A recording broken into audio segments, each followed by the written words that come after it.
Bangladesh officially মিয়ানমারের বিদ্রোহী গোষ্ঠীর সাথে সম্পর্ক স্থাপন করেছে। দেরিতে হলেও আঞ্চলিক সংঘর্ষে নিজেকে উপস্থাপন শুরু করেছে বাংলাদেশ। বিষয়টি মিয়ানমার জান্তা সরকারের চেয়ে ভারতের জন্য অধিক চ্যালেঞ্জ তৈরি করবে।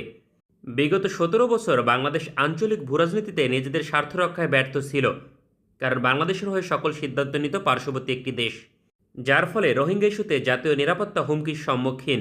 অন্যদিকে পার্বত্য চট্টগ্রামে বিদ্রোহী গোষ্ঠীকে সহযোগিতা দিচ্ছে পার্শ্ববর্তী দেশটি। অথচ বাংলাদেশের ভৌগোলিক অবস্থান অনুযায়ী আঞ্চলিক ভূরাজনীতিতে আধিপত্য বিস্তার করা সম্ভব, যার মাধ্যমে দেশের একাধিক সমস্যা সমাধান করা সম্ভব ছিল।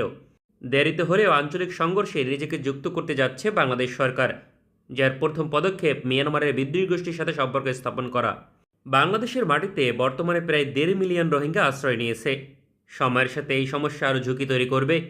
তাই সমস্যার সমাধান করতে মিয়ানমার জান্তা সরকার আগ্রহী নয়, অথবা তাদের সক্ষমতা নেই। বর্তমানে রাখাইন রাজ্যের নিয়ন্ত্রণ বিদ্রোহী গোষ্ঠীর দখলে, ফলে রোহিঙ্গা প্রত্যাবাসন চাইলে বিদ্রোহী গোষ্ঠীর সাথে সম্পর্ক স্থাপন করাই একমাত্র উপায়। এক্ষেত্রে ঝুঁকি হচ্ছে মিয়ানমার জান্তা সরকারের সাথে সম্পর্কের অবনতি। ঝুঁকি থাকলেও বাংলাদেশ তা মোকাবেলা করে সমস্যার সমাধান করতে আগ্রহী, কেননা জাতীয় নিরাপত্তার স্বার্থে রোহিঙ্গা সংকট খুব বেশি দিন টিকিয়ে রাখা উচিত নয়। প্রধান উপদেষ্টার নেতৃত্বে পররাষ্ট্র দপ্তর এবং সেনাবাহিনীর পক্ষ থেকে বিদ্রোহী গোষ্ঠীর সাথে সম্পর্ক স্থাপনের কাজ চলমান। এক্ষেত্রে আরাকান আর্মি সহ আরও কয়েকটি স্থানীয় বিদ্রোহী গোষ্ঠীকে প্রাধান্য দিচ্ছে বাংলাদেশ।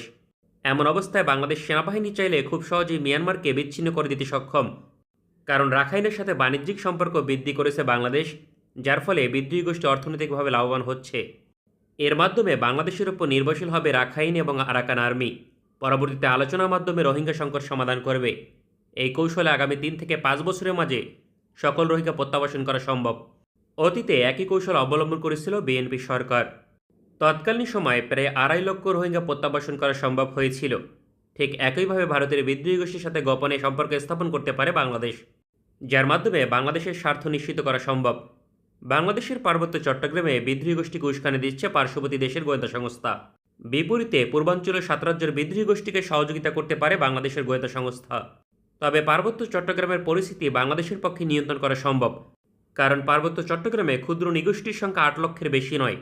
বিপরীতে ওই অঞ্চলে বাঙালি জনগোষ্ঠীর সংখ্যা প্রায় 50% এবং তারা মুসলিম। ফলে পার্বত্য চট্টগ্রাম নিয়ন্ত্রণ করার মতো ভূরাজনৈতিক, অর্থনৈতিক, ভৌগোলিক এবং সামরিক সক্ষমতা বাংলাদেশের রয়েছে। তাই ভারত যতই চেষ্টা করুক, পার্বত্য চট্টগ্রামের পরিস্থিতি 1980 দশকের মতো করতে পারবে না। বিপরীতে ভারতের পূর্বাঞ্চলের 7 রাজ্য ভৌগোলিকভাবে বিচ্ছিন্ন। এছাড়াও ওই অঞ্চলের জনগোষ্ঠী ধর্মীয়ভাবে আলাদা এবং স্বাধীনতা চায়। পরিস্থিতি এতটাই ভয়াবহ যা ভারত সরকারের পক্ষে নিয়ন্ত্রণ করা সম্ভব হচ্ছে না। পূর্বাঞ্চলের 7 রাজ্য সেনাবাহিনী